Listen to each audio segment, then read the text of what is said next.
Please consider supporting Black Women United YEG for the protection and advancement of black women and girls in Alberta. You can learn more about them at bwunited.ca. They are always looking for donations and volunteers. So please, again, support Black Women United YEG for the protection and advancement of black women and girls in Alberta. Again, that website is bwunited.ca.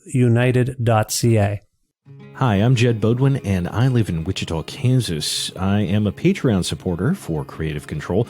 I discovered Creative Control some years ago, I think maybe while looking for interviews with Tommy Stinson of The Replacements. And I stumbled across this conversation that Vish had with Tommy Stinson that was really insightful. Vish held his own. I think Tommy can be a little bit of a difficult interview at times. And it went really well, and it really got into some areas that I wasn't expecting. And I thought, gosh, I have to listen to more of this guy and his podcast.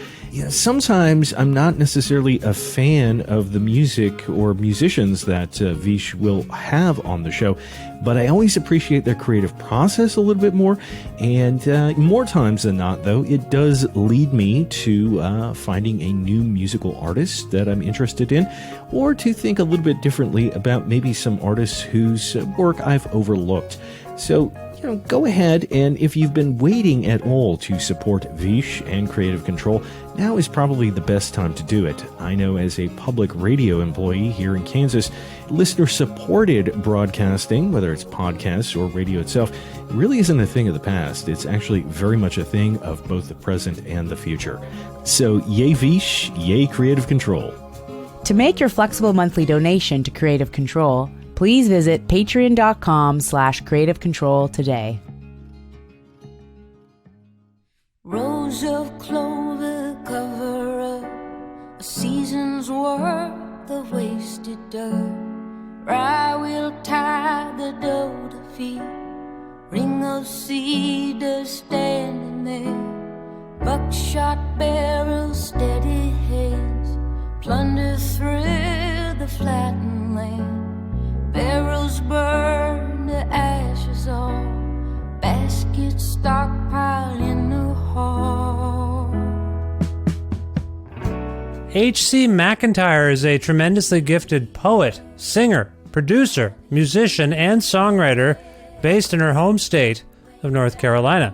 A member of the folk band Mount Moriah, McEntire has established herself as one of America's greatest and most astute lyricists to emerge in the last decade.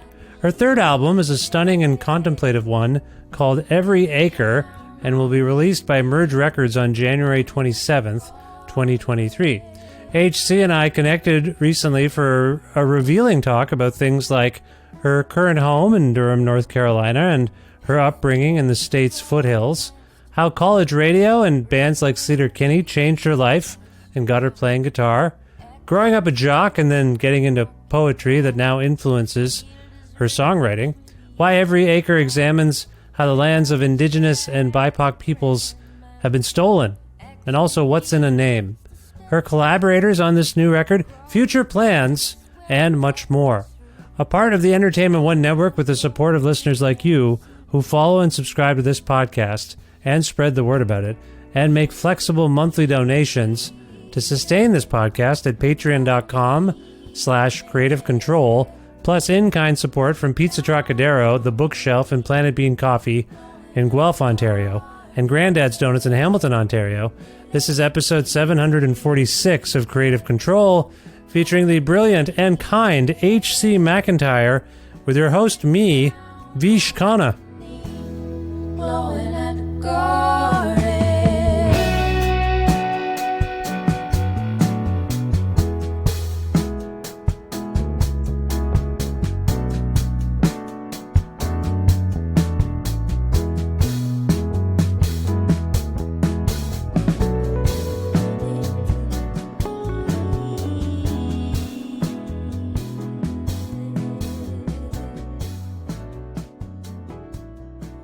Hi, HC. How's it going?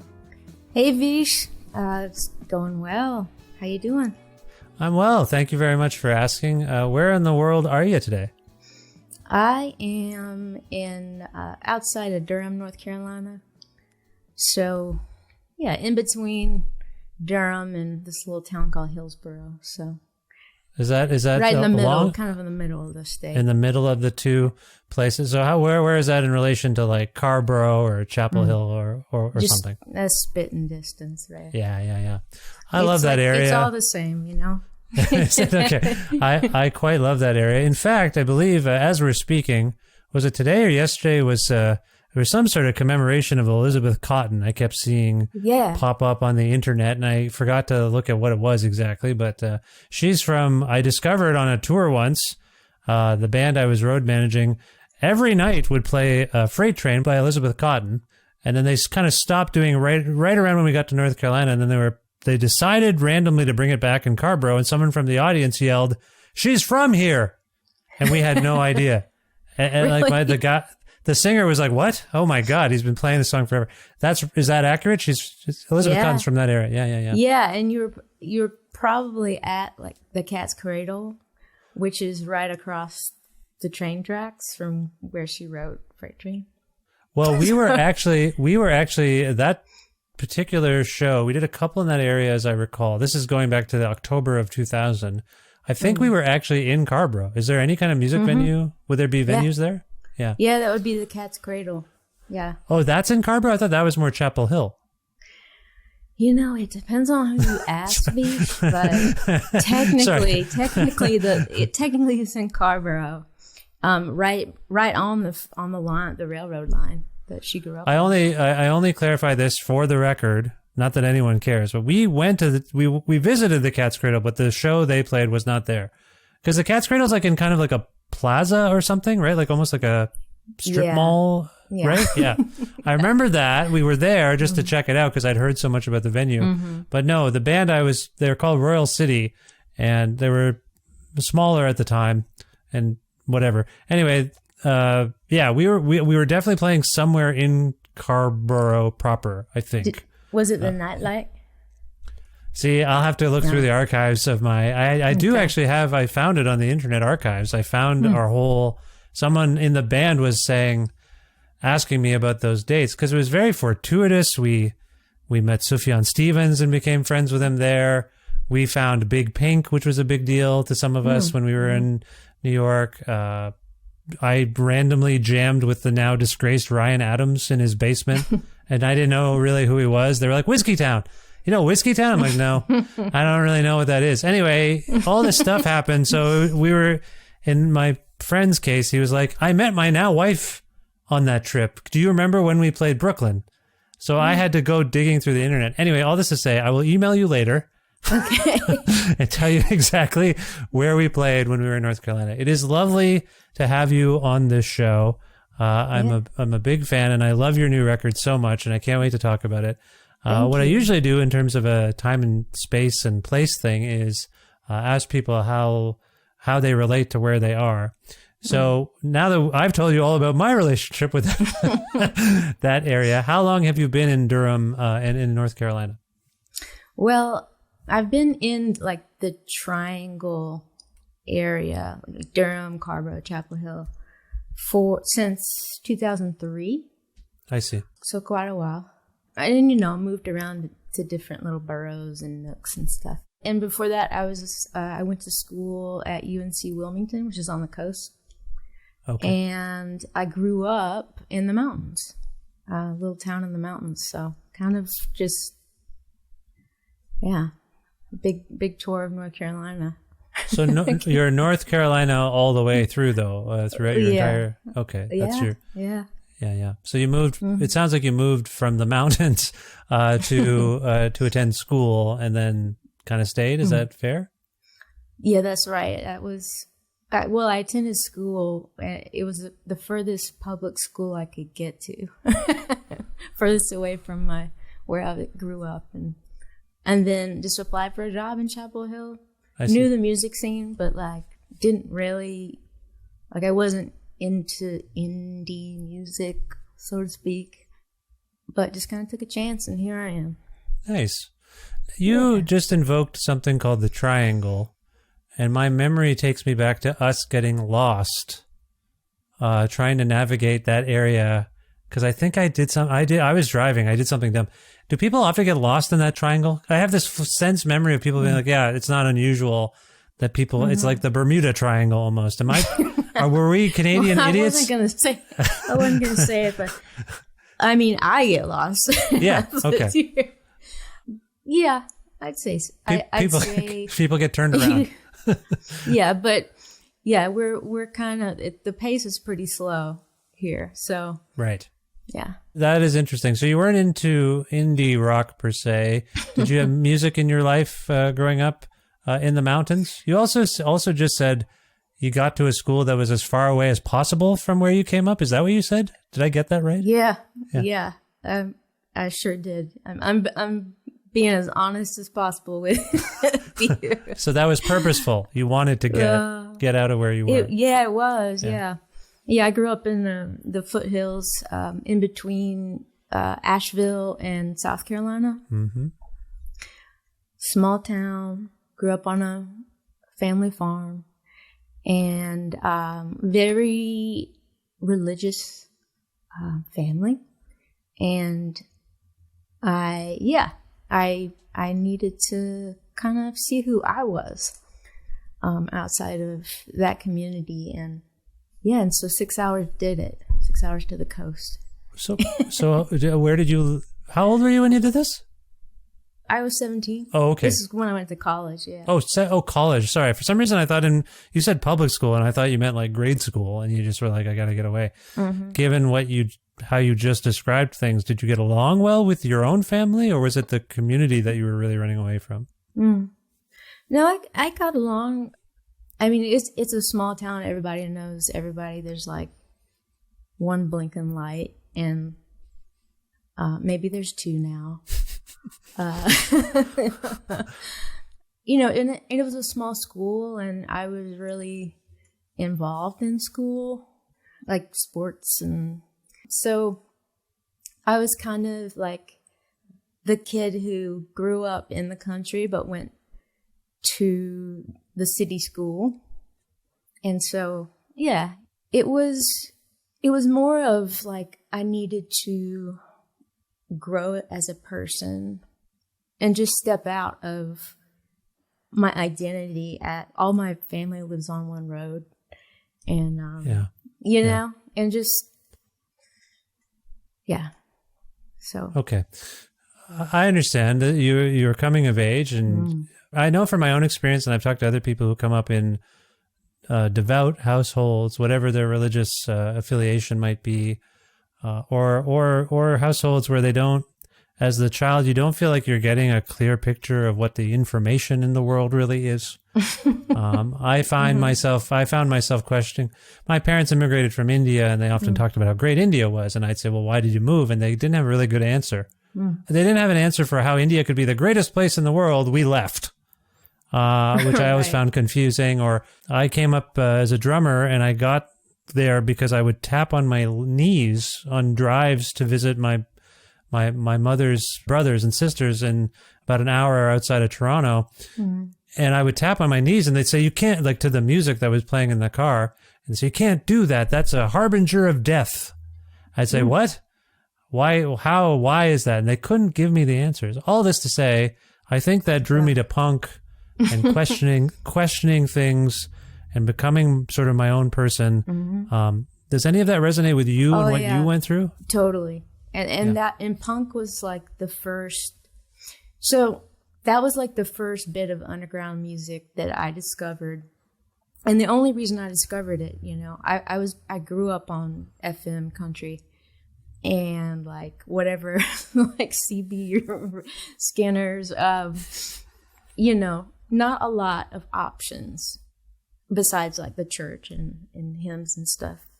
But when I went to college, I just kind of happened to walk in to like a meeting for a meetup for the radio station there, the college radio station. And I kind of went to the wrong room. So it just... I don't know. I was like, oh, okay. I can be a DJ? Wow, that sounds, And then, like, my world just opened up. Because it was, I became really involved with the station. I was like the librarian and program director, and I mean that's how I learned about independent music. But particularly, I discovered Slater Kenny and like Team Dresch at the time when I needed them most, and was just like, wow, I didn't know, I didn't know women could be this emotional, like, like we can, it blew my mind. And it was exactly what I needed. And that's why I learned how to play. That's why I started learning how to play guitar, was to Slater Kenny songs. Yeah. So this is roughly the mid to late 90s or something? 99. Mm-hmm. 99. Mm-hmm. Yeah, that's around when I did you ever see the band live? Mm-hmm. In the original? Yeah. Was that times. live? Yeah, I got to see them a couple of times too. I actually, the first time I saw them in Toronto, the White Stripes opened. Oh. Yeah, and no one knew who they were, and they were fine. I like Slater Kenny more. So yeah, I got into them a lot too. I was going to ask, like, did you say you became the program director at that radio station at some point? Yeah, I worked there, for 3 years, yeah. So you were all in. It wasn't just a flight of fancy. You were hooked. You know what it was like a sub community, because that's where I met a lot of my friends who are still some of my best friends today, because we were at this public beach school, university, and we're kind of misfits in a way, like you could tell the kind of like artsy kids.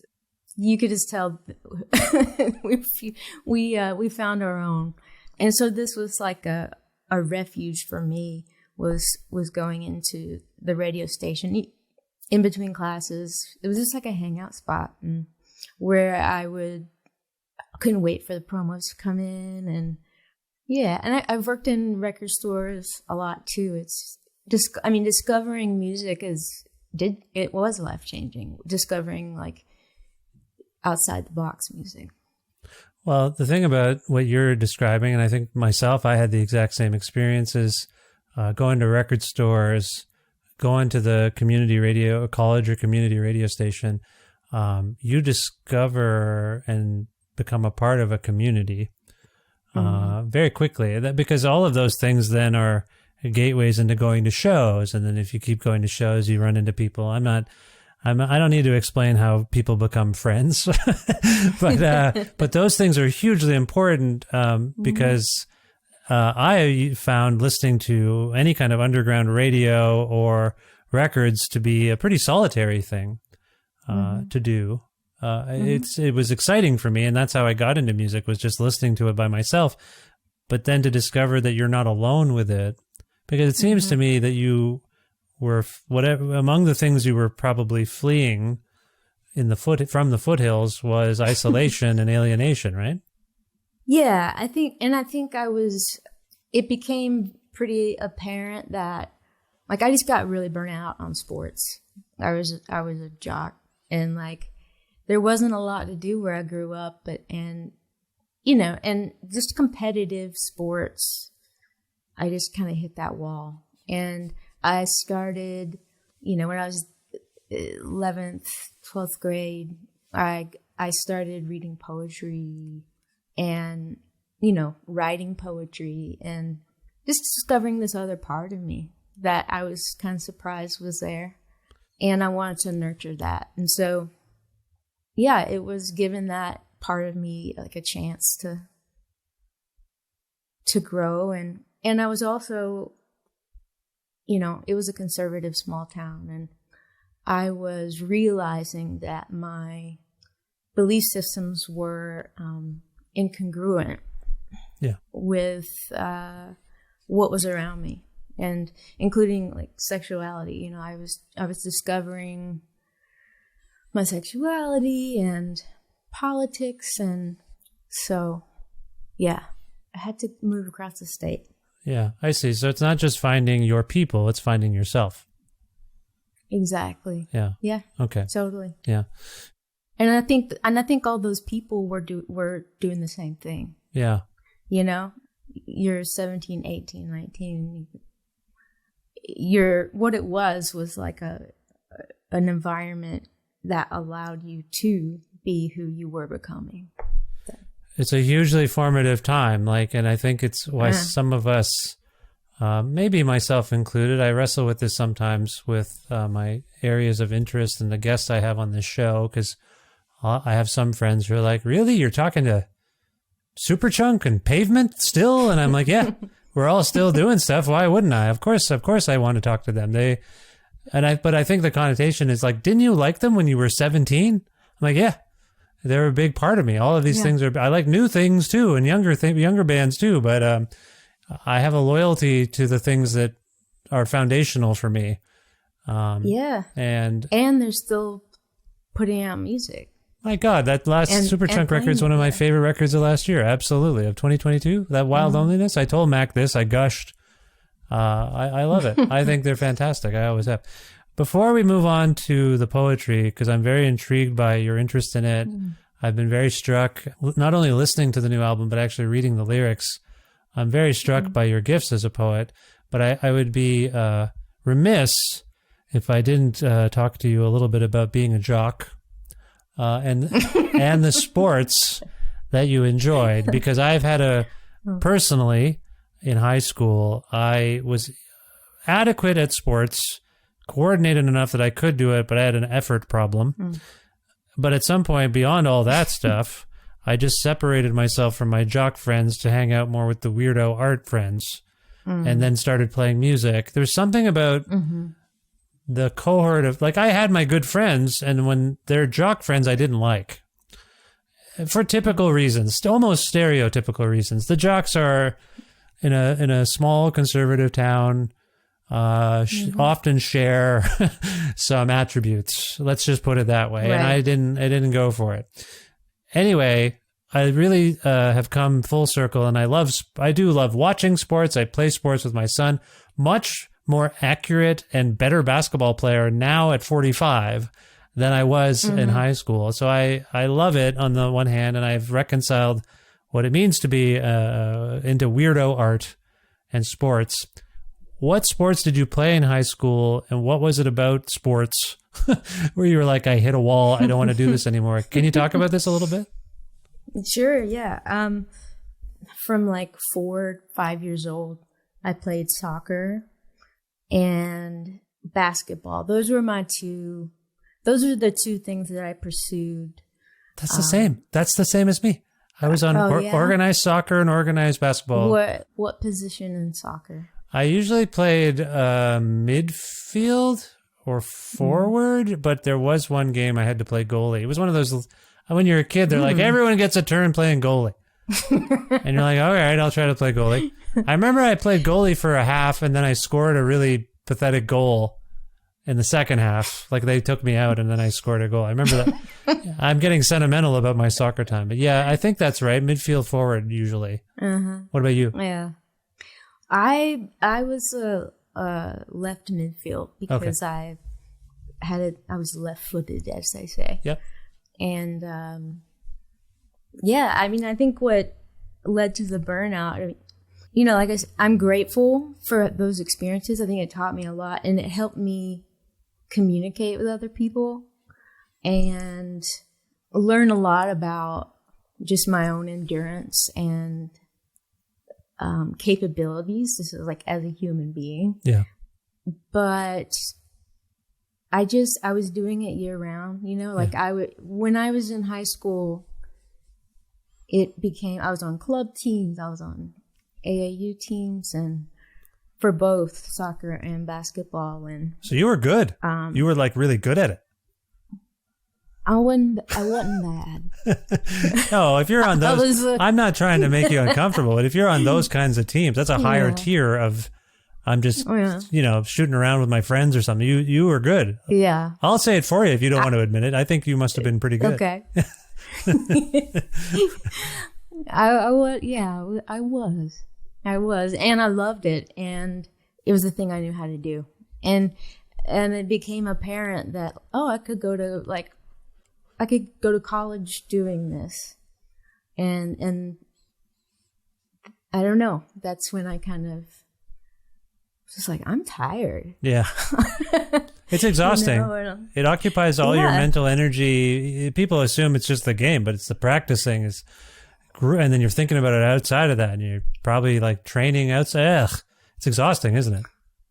It is. And you know what was great is when I stopped playing competitive sports, I became obsessed with running. Yeah. Which still is like a mental health everyday kind of for me. And so I think I needed to separate those two and think of, because when you're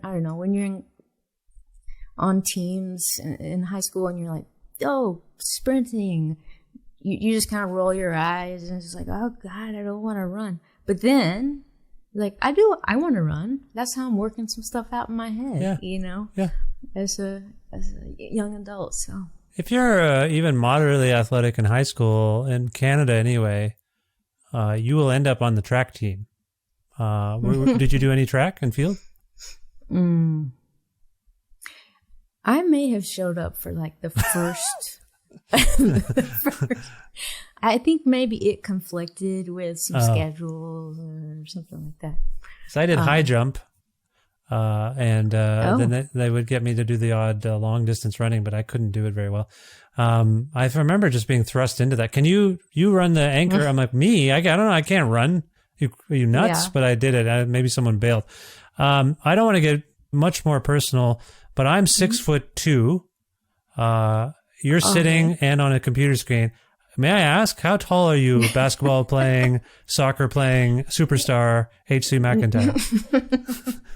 Not at 5'7". Oh, wow. You're okay. At best. I grew, I think, like 4 inches in high school in 1 year. So. Okay. Yeah. That's actually pretty tall. That's not short. That's 5'7". That's good. With cowboy boots, I'm 5'7". You wear cowboy boots on the basketball court sometimes just to see what would happen. I haven't. It's interesting. I haven't like touched a basketball in so long, or kicked a soccer ball. It was like, I don't know, but I would. Yeah, I'd wear. I think the gauntlet has been thrown down. If you and I are ever in the same space, we have to go 1-on-1, or 21 something. Give it a go. No, I like that. I hear, just so we're clear, I hear this a lot from the musicians I talk to. They have some sports background, and I don't want to be too heavy-handed about it, but I sometimes think that background can inform how you work in a band or work with others. Oh, totally. Yeah, the team dynamics. Totally. Yeah. Exactly. I mean, it's collaboration. Yeah. In a different form, different pressure, but yeah, that'd be an interesting study. I think they're completely connected. Absolutely. Yeah. I think I think I don't know, as parents, we have these opportunities afforded to us, to our children, to go play soccer, play hockey, be in the high school band, trying to give them a well-rounded view of the world and give them skills. But I do think they're all pretty interconnected. If you really think about it, it's often a lot of like, try not to be a social outcast. try to work with others. A lot of the activities are working well with others, so I do think there's some connections there. I don't think the competitive stuff can come up too. I don't know if that's ever reared its head for you. Are you ever like playing a show or looking at the charts and like, I'm going to go, my record's going to do better than so-and-so. I can't wait to beat them. No, you probably don't do. Oh, those charts. No, I'm really not a competitive person. And I think that's why maybe now I do the individual sports. But, I have worked with a lot of different folks, a lot of different personalities. Yeah. Yeah. Did you say you do individuals? So do you do some sort of athletic stuff now? You do the running, I think. Yeah, I love to run. I run every day and do like, I wouldn't call it yoga. Yeah. It's like stretching. Yeah. It's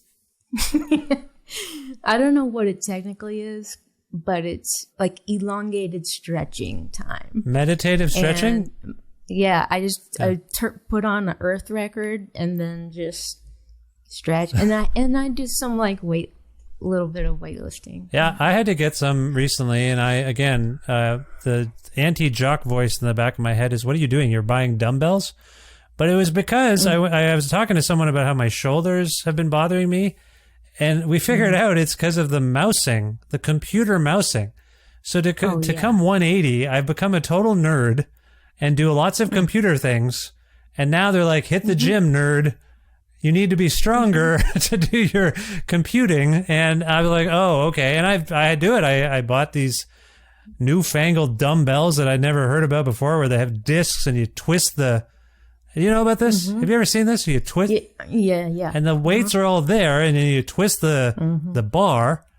And what is that? The bell? No, that's the... You can like adjust. Yeah. You can adjust the weight. Yeah. In my day, you had the weight. When I was younger, you put the weights on with a clamp, and if you didn't do it right, they'd fall on your toe.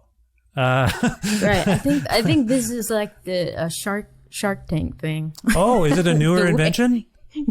Maybe. I think so. Anyway, that's what... I think so. It's interesting as you get older. What I'm getting at, I think, is as you get older, the things you compartmentalized as maybe negative as a kid, sports, after devoting, in your case, so much, in my case too, devoting so much time to it, then deciding I reject that. As you get older, you come full circle. And you realize, well, there's something to that. There was something to that fitness. Anyway, thank you for taking us down this trip down memory lane. I'm not quite done, because you said a couple of things about getting into guitar and poetry. And I want to touch upon the poetry in a moment.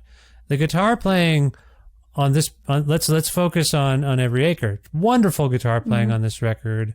The solos are you responsible for a lot of the soloing on this record? Not at all. No. Okay. No, that is Luke Norton, who I've been playing with for a few years now.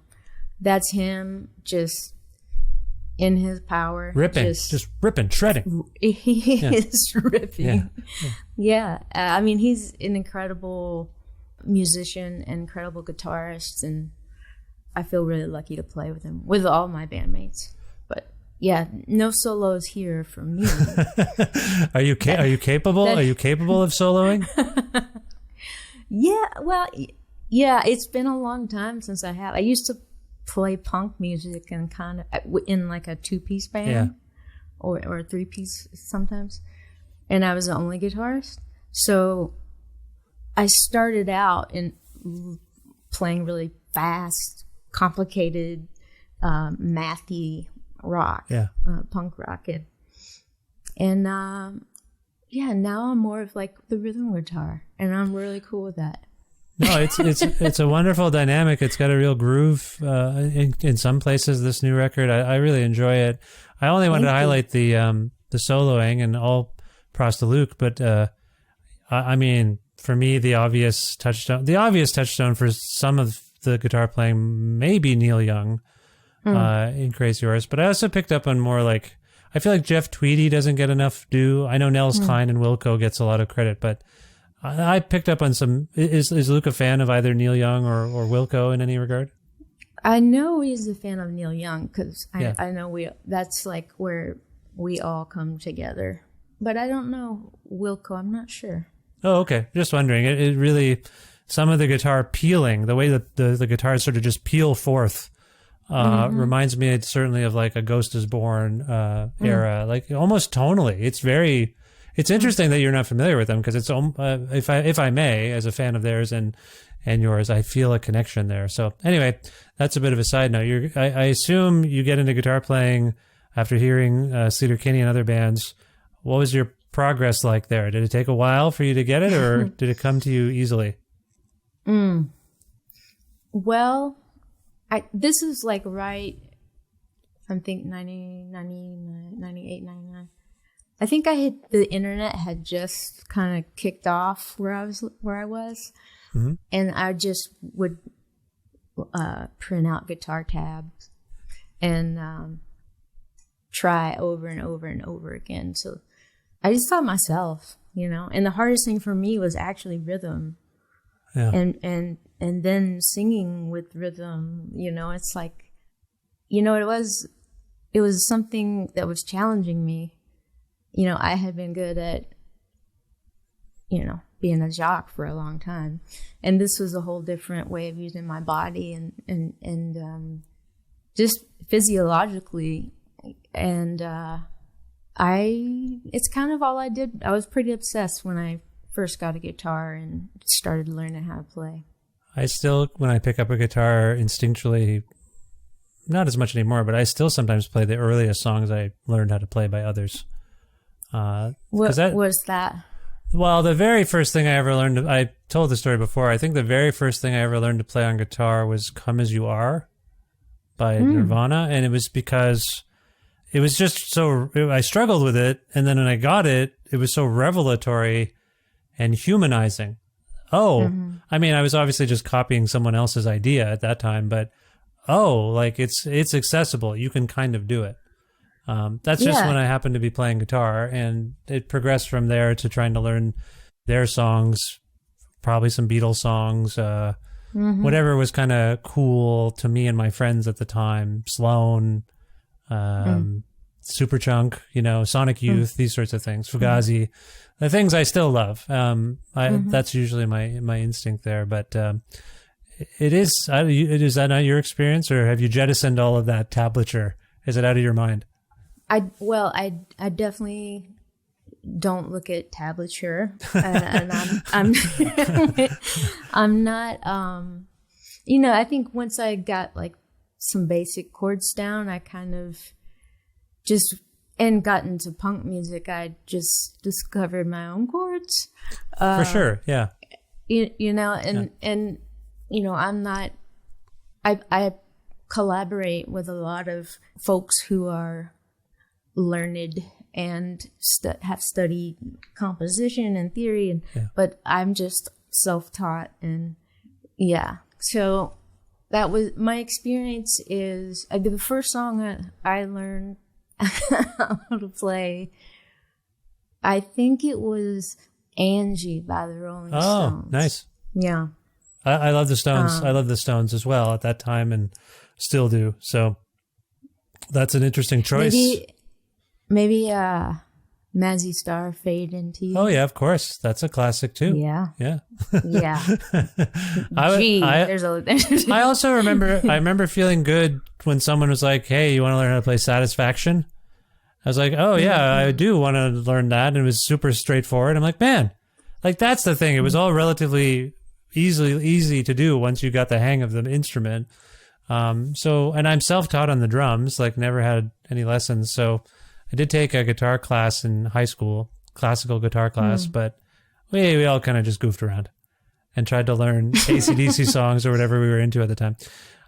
Well, I don't, again, mean to draw too fine a fine line to this, but often when people talk about sports, if things are going well for a player, they'll say they're in rhythm. They've got a feel today. Or if you watch Klay Thompson just bombing, it's because he doesn't have it that day. He doesn't have the rhythm and the feel and the touch of the game that he usually does. I always find it interesting that as a musician, if I'm on tour, I might have an off night sometimes. Like I just can't. One night I can do a thing. I'm like, wow, I can't believe that fill I was able to do.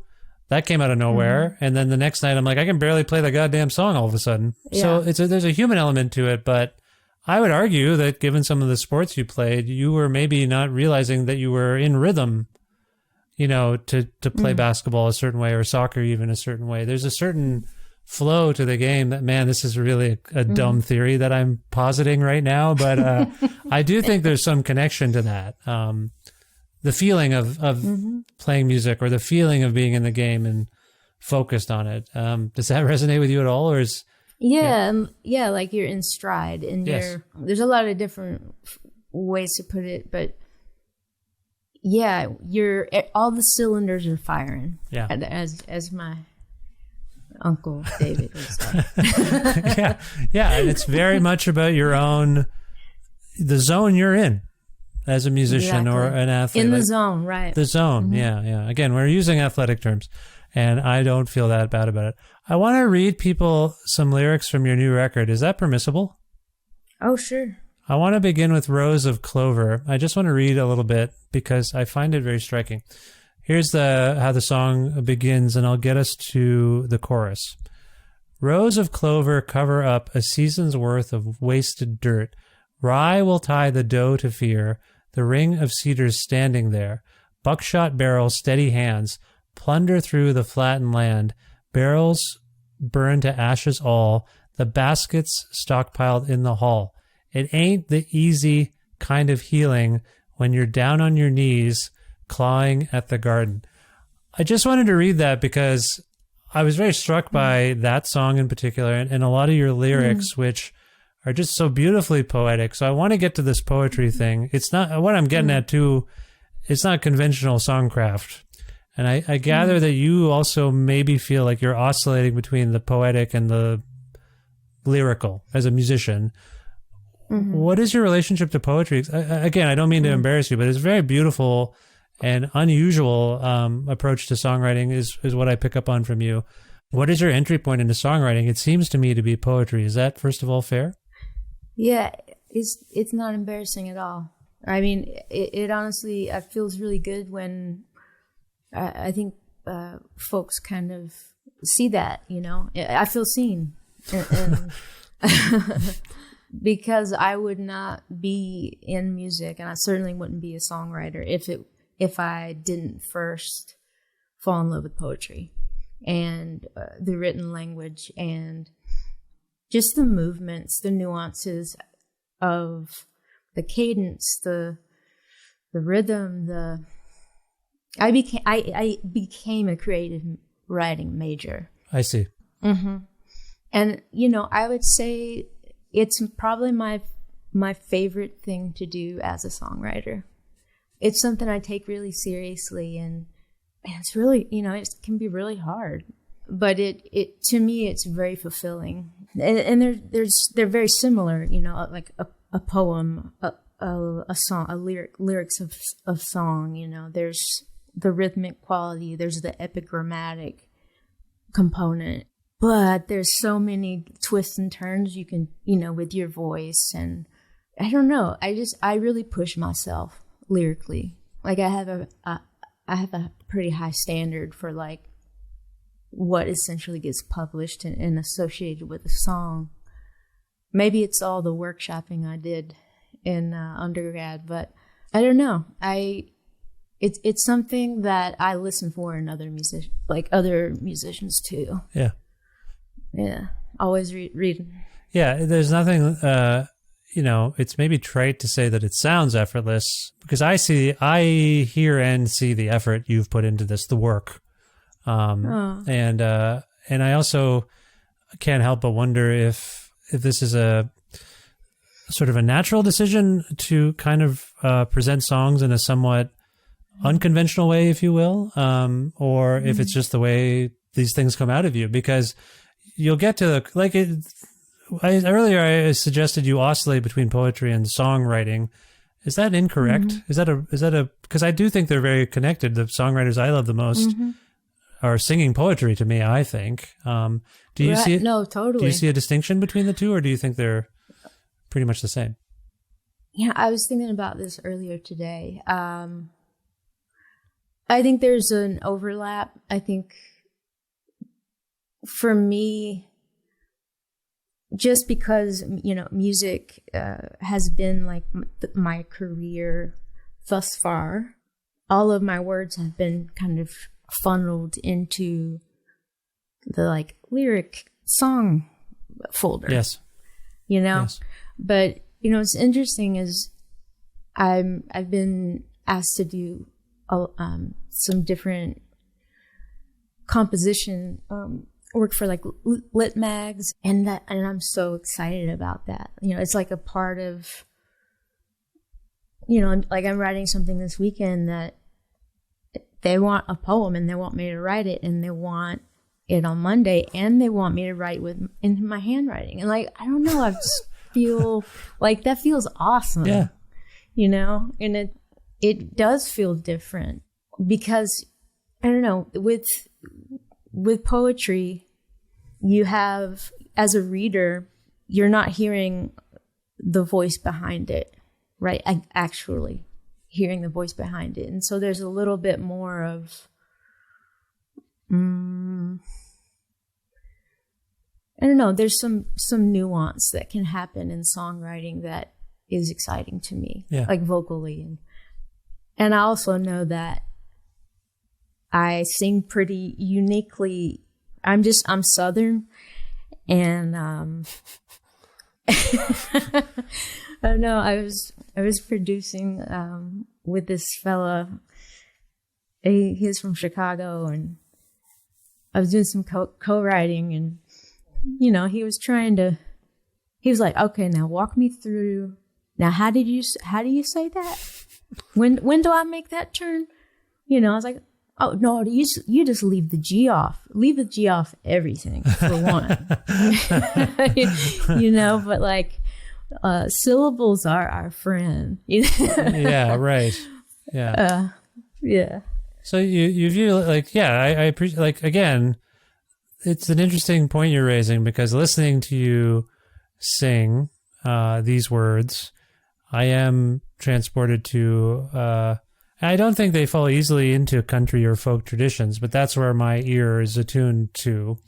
But then actually listening to what you're saying and then reading it in particular, reading it dry without the music playing is a totally different experience, I will say. And I think that's a really unique place for an artist like you to have. Not everyone has that. And within that, I think there's a certain purposeful substance to this batch of songs in particular. And before I try to clumsily approximate what that might be in an overarching sense, can you do that? Can you talk about maybe what inspired these songs? I get a sense of it from even just the one thing I will point to right now is that you suggest this album was written and recorded on traditional territory of various peoples, and you cite them all. And then there's also something here in the credits about how a list of resources for North Carolina-based land reclamation initiatives, conservation efforts, and ways to donate can be found on my website, hcmcentire.com. This gives the record, to me, a particular context. Then as I delve into what you're singing about, I'm like, oh, I see, personally, I can see where the through line between all of this. So I've asked you a leading question. I'm sorry, HC. What do you make of what I'm saying? Can you, in an overarching sense, talk about what might have inspired the actual content of these songs? Yeah. You know, Every Acre. It's a line. I took it from a line of a song, Turpentine, when I was trying to figure out, well, what are these songs? What are they? You know, and I loved the power of how simple it was, but how it could, I don't know. It's also like really transformative. Like personally, like I had been living by the Eno River in the same farmhouse on the same land for like 9 years, over 9 years. And it still is a big part of my identity. And it's where I grew up. So, you know, as an artist, and like creatively it's the most inspiring place I've been. And then I had to leave. And I want to be diplomatic about that. In doing so, I started thinking about land in terms of ownership, in terms of property lines, in terms of like what does it mean to really own something? And okay, this person's last name that maybe he got from his father. Who had that? You know, whose land is this? Yeah. Like that became just like a deeper dive for me. And it was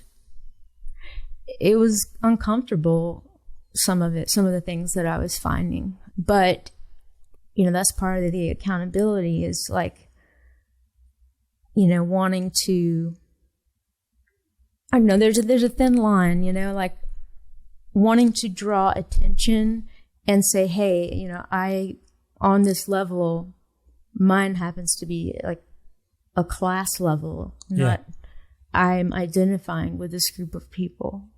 But I've wanted to be really mindful of how I talk about it, because it's not my story, like the Native people and people of color around the Eno River, and just like I decided to put that in the liner notes as a way of maybe. I guess it worked because because you kind of see the thread, but the songs definitely come from a place trying to understand ownership and the power dynamics around that, class, and really learning about where I've been living, Yeah. Yeah. So that, it became a real passion of mine, and I wanted to do it gracefully and respectfully and accurately. And so I reached out to different Native organizations in the area here, and was just like, hey, cold email. How do I write a land acknowledgement? Yeah. And I know it's weird to even ask you, like, what, looking for guidance, like. Is this unusual in your sphere? Because I didn't mean to interject, but here in Canada, we've really had a reckoning. We now talk a lot more about the genocide of Indigenous peoples in this country and how we stole all their land. Why couldn't I just say that? Well, but what I'm asking though, no, that's fine. I think you articulated yourself very well. We talk about it a lot. I can't attend any event, virtually or in person, now without there being a land acknowledgement. They're little symbolic gestures. It's never enough, but there's things that have. We talk about them all the time now to make sure that it's not lost. To acknowledge what has been done and not just shove it into the dustbin of history. What I was going to ask, though, I haven't encountered too many artists outside of Canada doing this, or happenings that I've observed and that take place in America where someone takes a moment to do a land acknowledgement. Although, now that I think about it, I think I did see this occur at a recent... I was watching a 24-hour benefit event that was taking place in Chicago, and I feel like someone actually did do a land acknowledgement. So I may have to retract what I just said, but just to focus this upon you and what you're saying, you took this upon yourself. Is this starting to feel like it's permeating your group of friends and your colleagues? Like, are more people being more... I think so. I hope so. Yeah. I think a lot of people aren't sure how to talk about it. And like for me, the best way that I knew how to talk about it was to like write narratives. But yeah, I think there's as a resource, there's a website, nativeland.ca. Are you familiar with that? No, I'm not actually. No. Oh, really? Yeah. Oh, wow. Yeah. I don't. That's in Canada, you say? Yeah. Okay. Yeah. Maybe I have come across it. It's not ringing a bell right now, but I appreciate that. Yeah. So yeah, it's like a map, and you can, wherever you're at, you can see who, what Native folks were there long before you, Interesting. And then, and see the overlap and see the migration. And it's become a pretty big passion of mine. And I started working for the Eno River Association. Oh, wow. Yeah, it kind of brought me into like land conservation and wanting to speak with the elders here about their experience, you know. Yeah, and I pick up on, like, there are a lot of elemental aspects to the songs, and I picked up on that, and I, like you said, I'm acknowledging a through line between what's in the liner notes and what I'm hearing you sing about, and I mean, I think that's very commendable of you to do this, to use your space and your platform to talk about these things, because at the very least, it's got us talking about it, and hopefully it gets others talking about it. And maybe in citing the website you did, you maybe substantiated my feeling that for some reason here in Canada, we're really dealing with this as best we can. And I apologize if I've denigrated any Americans who I don't see it. We live in our little bubble. I think you're right. I came across a lot of the resources that I was looking to were based in Canada. Yeah. It's interesting. Yeah. We're just above you, and but it is something. No, I didn't mean above you in terms of intellect or stature. I meant we're literally geographically just above you, and yet we're so we're quite different.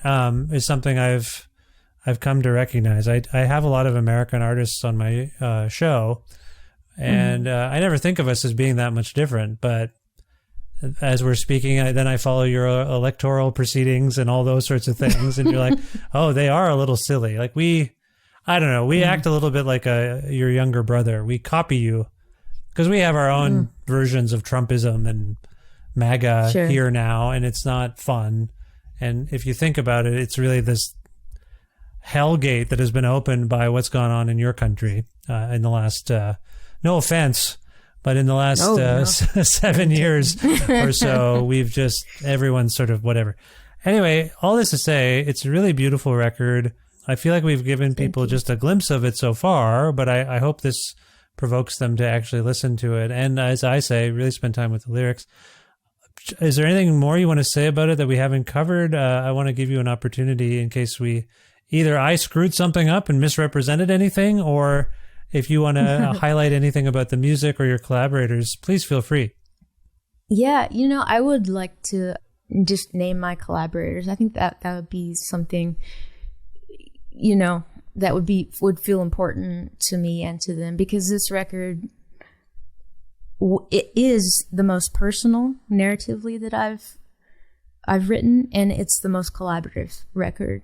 And the approach was different in that, I'm a Virgo, okay, and I like plans, but there was a certain challenge that I just leaned into of like, okay, we're gonna go into the studio and we're only gonna have 6 songs, and those other 4, we'll figure them out in there. Oh, nice. Yeah, I mean, this was surprising to me but I went with it, and what I came to understand that was a level of trust that I had with those collaborators and myself, Daniel Faust played drums, Luke Norton guitar, Casey Toll played the bass, and the co-producer engineer is Missy Thangs, and we've just developed a rhythm of working together. And like this particular record I wanted to keep myself on my toes a little bit and be like, okay, we've got to have some more songs here, and it kind of pulled things together that were unexpected. I think a lot of what I'm hearing, a lot of the songs that people are gravitating towards were those songs that came from this, like, what should be this pressurized situation, but it was more like, what do you have in your bag? What do you have in your bag? Okay. Let's just see. Why don't we try that? And me, like, writing melodies on the spot. you know. I was just talking about this with someone else about how, in all my experiences, the most prepared songs, when you're done the record, the songs you were most prepared for, you like them fine. But the ones that really stick out to you are those ones that you weren't so sure about and weren't as prepared for. Those end up being your favorites because they're a little miracle, because you have the sense memory of the experience of like, what is this song going to even be? We haven't finished this. And then you capture it and it feels magical because it all worked itself out within that pressure that you're, even if you don't articulate it, it's there, right? So does that resonate with you?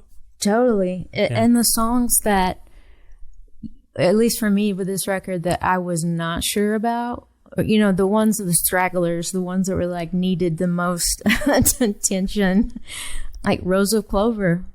The one I mentioned, the one you mentioned, it was really, we wrestled with it, and it didn't make sense to me for a long time, and then, it's so interesting to hear that, because that's a song that has a pretty relaxed groove to it. You don't hear the tension, but I think that's sometimes the ones that feel in the pocket. In the end, you're just like, that was very satisfying that we pulled it off. And then that's interesting that I love that song. And thanks. Anyway, no, it's all this to say, it's a wonderful record. I hope you're very proud of it. It sounds like you are. And I encourage people to check it out. As you can hopefully tell, there's lots of layers to it as well. It's not just a great sounding experience. It is intellectually stimulating, I suppose, as well. So that's my sweet spot. I like that. I like when something sounds good and provokes me to think about things. So thank you for this. Are you working on new stuff already, or do you have any plans that you want to share with us at this point? Yeah, I've started writing some new material, and I've been doing some co-writing for other folks and producing. So yeah, I love collaborating, you know, whether it's like working on, you know, trying to co-write a country song, you know, that Tim McGraw might like, or, you know, writing some pastoral film score. Like I love, not that I do those things every day, but you know what I'm enjoying mostly right now is talking about this record. Oh, good. Because it's teaching me a lot, and I'm learning about the record through this experience. Oh, good. And that hasn't happened to me before. Yeah. Is that because you haven't done much press, or that you just didn't have this revelatory experience?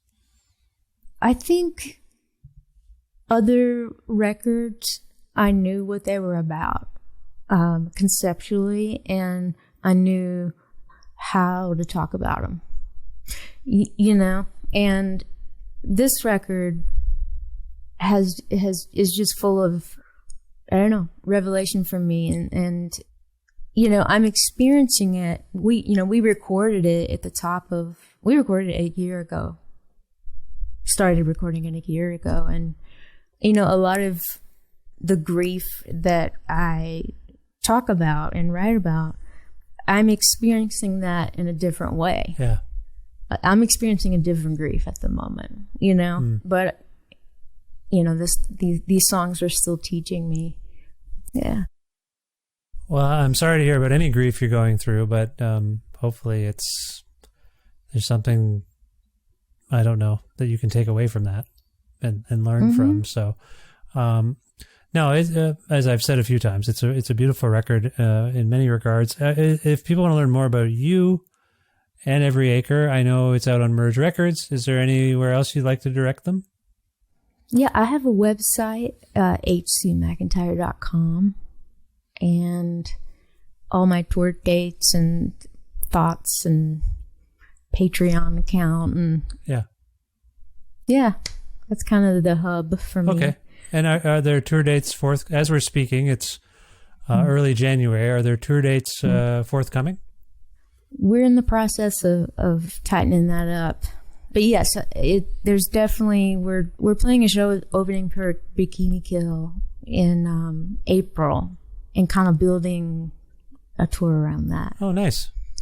That is so interesting. I just had Kathy from Bikini Kill on the show. Wilcox? Oh, okay. Yeah, Kathy Wilcox was on the show talking about her band, The Casual Dots, which I don't know if you know them, but they're great.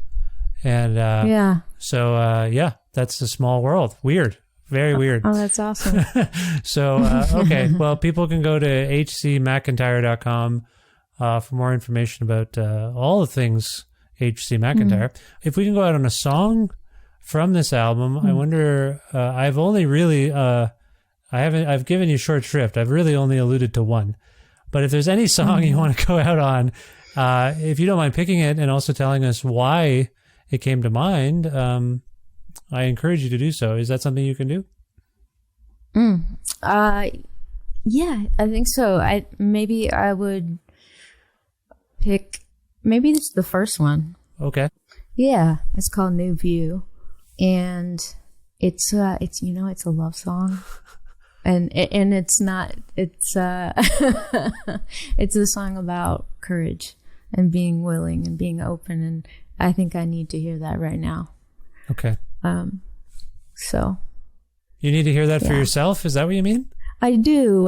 Yeah. Okay. Yeah. Okay. Fair enough. Because when I wrote the song in a really different place, and so it hits differently, Yeah.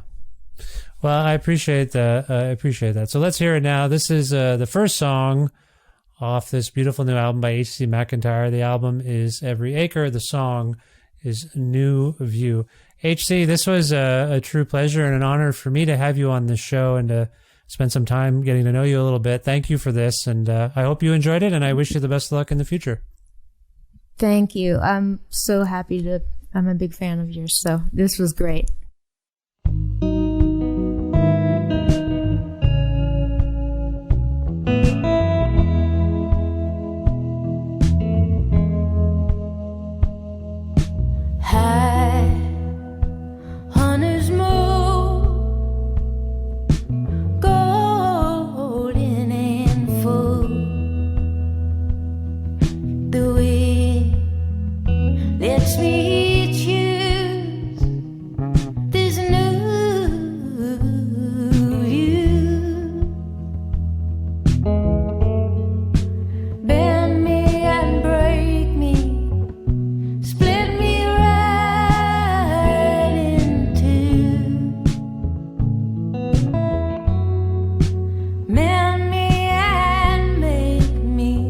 I'll take more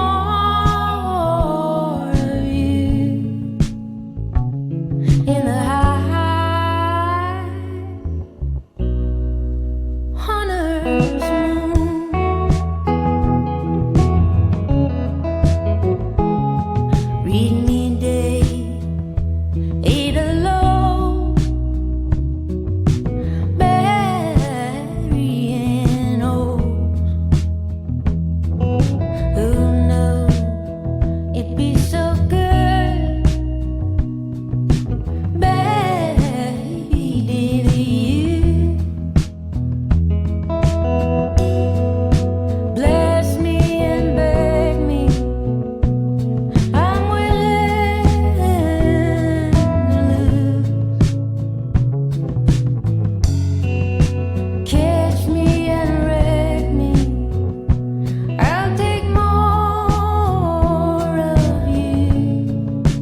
HC is great. I hope you enjoyed that conversation with HC McEntire. Man, thank you so much to HC for appearing on this, the 746th episode of Creative Control, which is part of the Entertainment One Podcast Network and is available wherever you get your podcasts. If you can't find an episode you're looking for, or if you want to learn more about me and sign up for my monthly newsletter, please visit vishkhanna.com, and also like Creative Control on Facebook or follow the show on Twitter at Vish Creative, or you can follow me directly on Twitter and on Instagram at Vishkhanna. Also, please visit patreon.com/Creative Control to make a flexible monthly donation to sustain this podcast. That's the primary source of revenue and probably the least icky. $6 American or more grants you access to exclusive content. You get the episodes a little bit earlier than everybody else, except for this one, which is probably going to come out around the same time because it's late and I'm tired and I couldn't get to it. But you also get other exclusive content like older interviews that I've done with people, and sometimes bonus interviews bonus content, from these fresh interviews. And and it's just, like I say, it's supporting all the work I do with a little financial donation. It's flexible, it's monthly. If you do that $6 or more American a month, I would be happy to send you a Creative Control t-shirt while supplies last. Just message me on Patreon and I'll get you one, okay? Thank you for supporting the show. Also want to thank Pizza Trocadero, the Bookshelf, and Planet Bean Coffee in Guelph, Ontario, and Grandad's Donuts in Hamilton, Ontario, for their in-kind support for this show. Thanks to my friend Jim Guthrie for lending me some music on this show. You can learn more about Jim and his wondrous world of music at jimguthrie.org. And finally, thank you so much for listening to this episode with HC McEntire. I hope you will check out HC's music. Solo records are great. Mount Moriah is excellent. Great, just great. And what a thoughtful person. I had such a warm feeling hanging out this way with HC and listening back to this conversation as I put it together for you. It was just fun. I appreciate HC. So I hope you'll check HC McEntire out. And also, subscribe to this podcast or follow it, and please tell your friends all about it, and let them know about it. Maybe they'll listen to it. Maybe they want to be on the show. I don't know. Maybe you got some friends that you think I might want to talk to. Do it. Just let them know. Spread the word about Creative Control if you can. If not, that's fine too. Just chill out. Just chill, man. All right. I'll talk to you very soon. Thanks again. Bye for now.